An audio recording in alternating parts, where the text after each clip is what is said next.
Nagmamatigas pa rin po si Senate President Bicolano Chis Escudero. Wala daw siyang pakialam at hindi daw niya papakinggan ng mga bias, partisan views or yung identify na pro-Duterte o anti-Duterte. Abay, mamamayang Pilipino yun.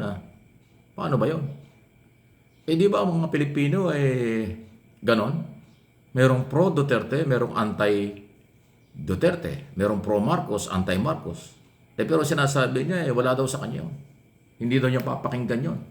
So parang ang dating ni Escudero, siya lang ang tama, siya ang magaling, siya ang dapat masunod. Wala tayo. Wala yung mga abogadong yan. Kung kilala kayong pro-Marcos, o kung kayong mga abogadong yan, kung kayo pro-Duterte, wala daw sa kanya yun. Ibang klase rin ito, ha? Sino ba ang nagpapasweldo rito sa mamang ito? Tatanong ko lang. Eto, pakinggan natin yung sagot. Nagpa-press conference na naman. Talagang hilig sa press conference ni Senador. Press conference siya dito sa Metro Manila. Pagdating niya ng Sorsogon, doon sa kanyang lalawigan, press conference din ang ginawa. Isa sa kanyang mga ginawa. Eto, pakinggan yung pagharap niya sa media. Ako kaugnay niyan. Sino mang partidista, partisano at bias, hindi ko papatulan at papakinggan. Klaro na si Attorney Howie, pabor sa impeachment, galit kay VP Sara, gusto siyang matanggal sa pwesto. Klaro na si Jill Bongalon, gusto rin niyang matanggal sa pwesto, prosecutor nga siya. Ba't ko sila papakinggan? Partisano sila. Fair kami dapat, di ba? So baliwala sa akin yung mga opinion nila. Pero papatulan ko pa rin, alang-alang sa iyo, Mandy. Una, nakalagay sa konstitusyon, yan naman tayo. trial shall forthwith proceed. Sabi nila, ang forthwith, ibig sabihin yan, immediately. Sabi ko, teka, kung gustong sabihin immediately, di ba't hindi sinabi nung nagsulat ng salig ang batas? Trial shall begin immediately. Nilagay forthwith But let's look at the precedents. Corona impeachment, final December 13, isang linggo pa yung sesyon, hindi nag-convene ang Senado, nag-recess ng Pasko at New Year, nagsimula ang trial January 19. Mahigit isang buwan. Forthwith, mahigit isang buwan, walang nagreklamo. Trial ni Mercy Gutierrez, 3 araw pa ang sesyon ng Senado, ng Kongreso, final March 23, nag-adjourn ng Senado at Kongreso March 26, in-schedule ang trial May 23. Mahigit isang buwan din, forthwith, but hindi sila nagreklamo nun. Walang pumalag doon. So kung ginawa ng Senado ganun, kung ano yung recess, sinabayan lang, sino ako para baguhin yun? Espesyal ba si VP Sara? Mas gigil ba tayo kay VP Sara? Mas gusto ba natin siyang matanggal kumpara sa iba? Hindi ba dapat kung ano? Alam mo, Senador Escudero, malaking pagkakaiba. Kasi ito, unang-una, Vice President ito. Pangalawa, sa pinakamataas na posisyon sa pamahalaan. Pangalawa, nagbanta ito, nag-utos ito para kunin ang buhay ng Pangulo. Marcos, Lisa Marcos at Speaker of the House. Kasama yun sa Article of Impeachment, yung pag-uutos para kunin ang buhay, patayin ang Pangulo, First Lady at Speaker. Kaya kailangan dito ang immediate trial para mapatunayan yung kanyang sinabing yon. At pagka yan ay napatunayan, talagang dapat siyang ma-impeach kasi pangalawa, threat siya sa national security. Threat yan sa seguridad ng first family. Di ba napakalinaw yon?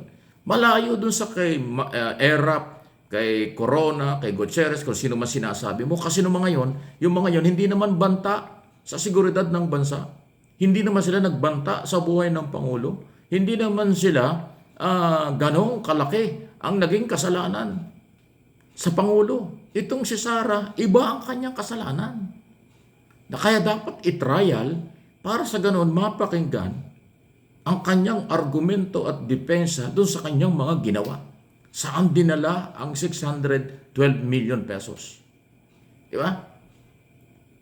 Saan galing ang di umano'y bilyong-bilyong bank account sa bangko? Totoo ba na mayroon kang inutusan para patayin ang Pangulo, First Lady at Speaker of the House? First family yun. First cousin ng Speaker, asawa yung Lisa, di ba? First Lady. Yun yung malaking pagkakaiba, di ba? Pinaliwanag lang natin. Anong yung masasabi dyan? Sandali, balikan natin Ito si Escudero, laging parang feeling niya siya ang tama Sandali, public servant ka Eh kung ayaw mong maniwala at makinig sa taong bayan, aba saan ka makikinig? Kay Heart Evangelista lang, ganun ba?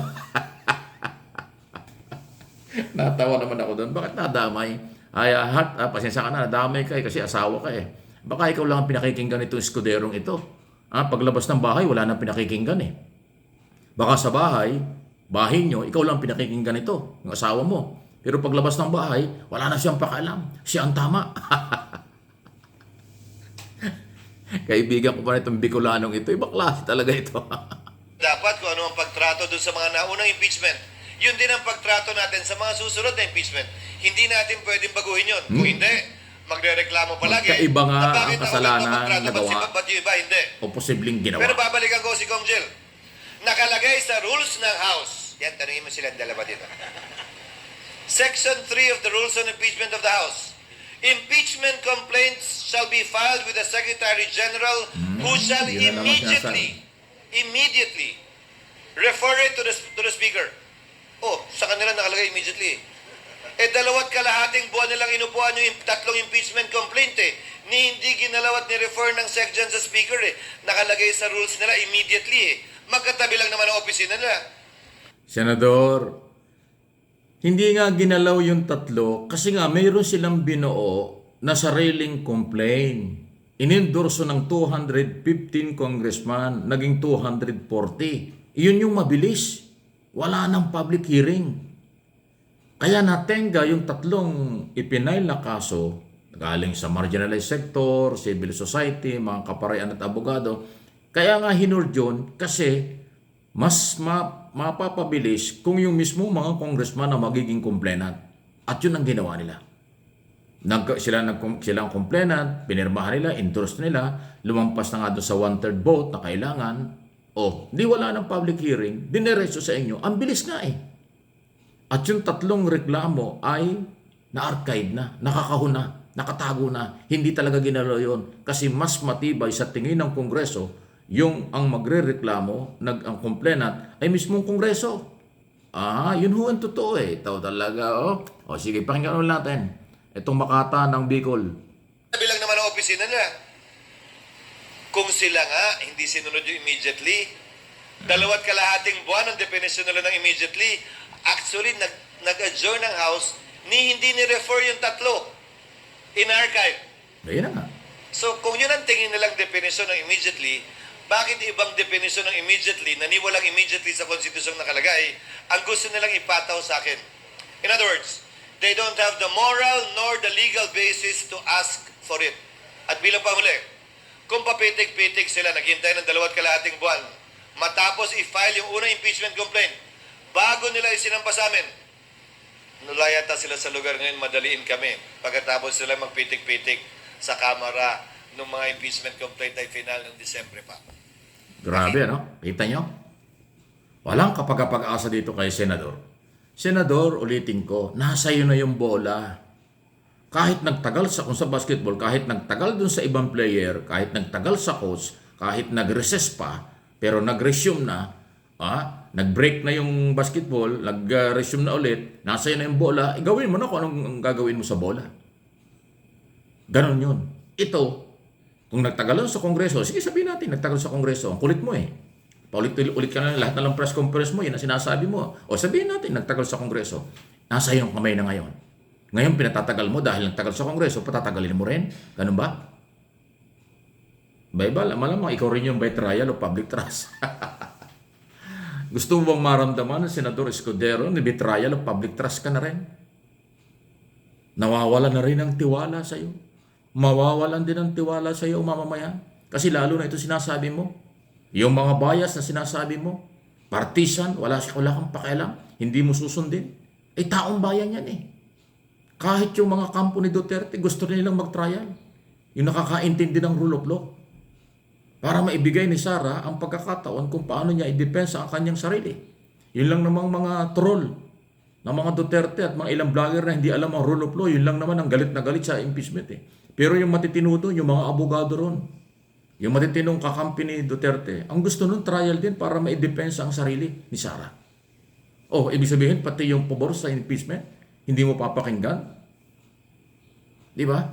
Sa kampo ng Marcos, sa kampo ng Duterte, at independent, silent majority na Pilipino, hindi mo rin papakinggan? Ang papakinggan mo lang yung sarili mo, senador? Paano ka naging senador ng Pilipinas? Paano ka naging Senate President ng Pilipinas? Number 3 sa pinakamataas na opisyal. Ang dating niyan ang dating mo ngayon sa aking sariling opinion. Senador Escudero, kilala mo ako. Ha? Nasa Kongreso pa lang. Reporter pa lang ako noon. Ikaw ay congressman ng Bicol. Kilala na kita. Bakit ngayon ganyan? Iso lang, walang personalan. Personalan. Sa aking opinion, hinuhostage mo na ang katarungan kay Sara Duterte. Katarungan ng mga Pilipino. Katarungan ng pera ng ating mamamayang Pilipino.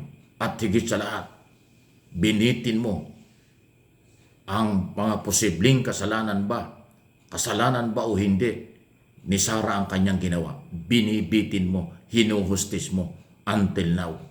Lagi kang nagtatago sa iyong paniniwalang walang immediately, walang kaagad-agad. Maghintay kayo kasi recess kami. Wow! Tatawa ka na lang bahala na kayo, mamamayang Pilipino. Kayo ang makapangyarihan para sa akin.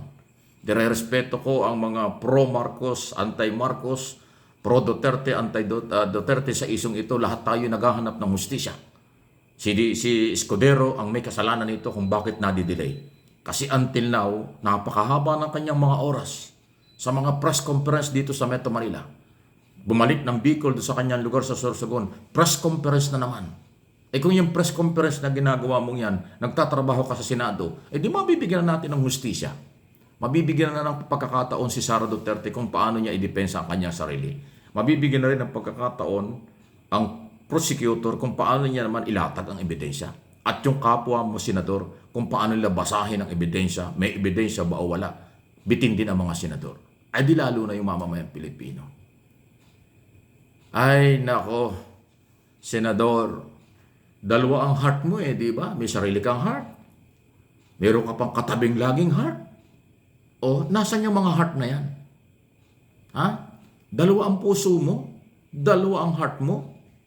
Pero ang dating ng paliwanag mo, nawawala yung mga pusong yan para sa katarungan, kaalaman